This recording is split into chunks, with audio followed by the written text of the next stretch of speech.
At ang sabi ng mga executive assistants ni Ginoong Saldico ay pinaghahandaan daw nila ang pagdating ng foreigners. At kalaunan ay nakilala ng mga ito na ang foreigners na binabanggit ay mga ICC investigators.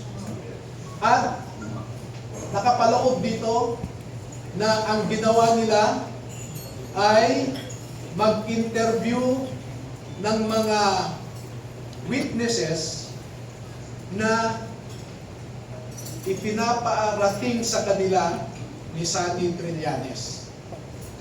Wala silang ibang in-interview na mga witnesses, kundi ang mga tao lamang na pinapadala ni Sunny Trillanes. At ibinigay kay Sunny Trillanes ang pondo para sa pag-asikaso sa mga ICC investigators na ito. Kaya naman po, lahat ng sasakyan na ginamit, lahat ng hotel accommodations ay sinagot ni Saldico at saka ni Sunny Trillanes. Napansin din po nila na lahat ng mga pag-interview ng ICC investigators ay sa mga pribadong lugar. Wala man lang government office.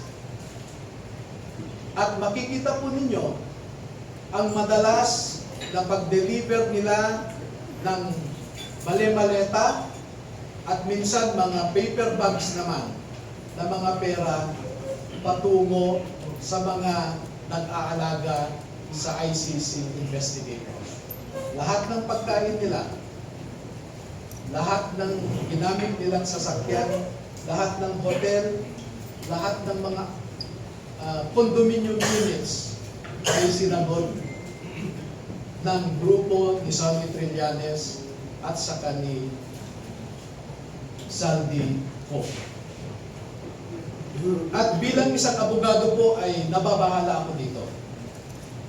Dahil ang sarili kong konklusyon na hindi naman nilahad ng mga sundalo na ito dito sa affidavit nila. Pero bilang isang abogado, ay nakikita ko ang isang mabigat na suliranin ng isang third world country na katulad natin na siya lamang pinag-iinitan ng mga ICC. Hindi nila kayang ipatupad ang kanilang orders sa mga mayayaman na bansa. Tanging third world countries lang. At ito ang aking obserbasyon. Una, ang ICC investigators did not conduct a bona fide investigation in the Philippines because they only interviewed people sent to them by Sunny Trillanes. Nakapasok din sila sa bilibid prisons para kausapin ang tatlong na sentensyahan sa pagpatay kay Kian de los Santos.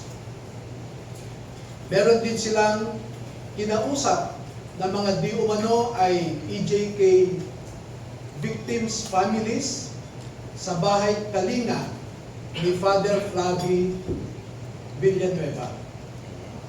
At lahat ng gastos ni Father Flavie Villanueva ay sagot ni Saldico.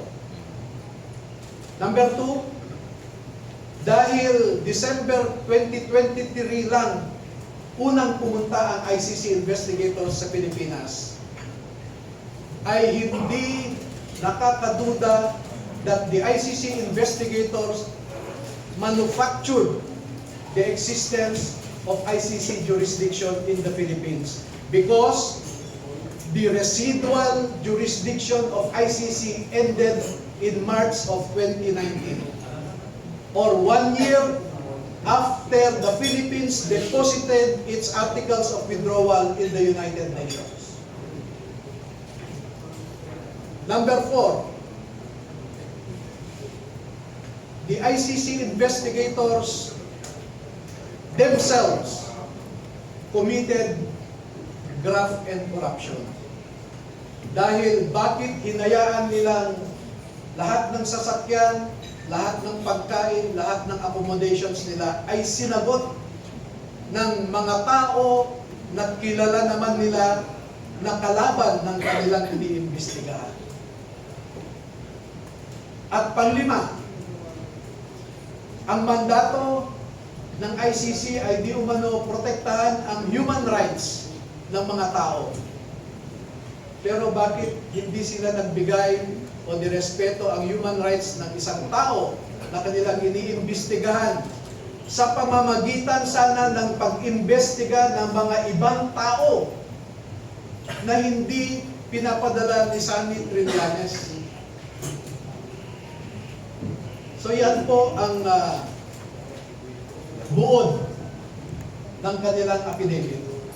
At una ko nang ipaalam sa inyo na bago po kami magbigay ng buong kopya sa inyong lahat, ay pahintulutan muna ninyo kami na isumite ito sa Office of the Ombudsman para makita natin kung umaandar pa ang sistema sa Office of the Ombudsman.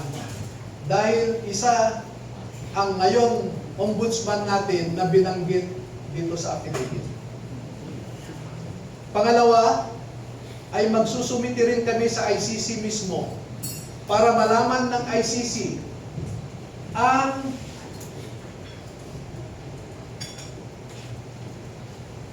so that ICC will know how the ICC investigators conducted themselves in the Philippines.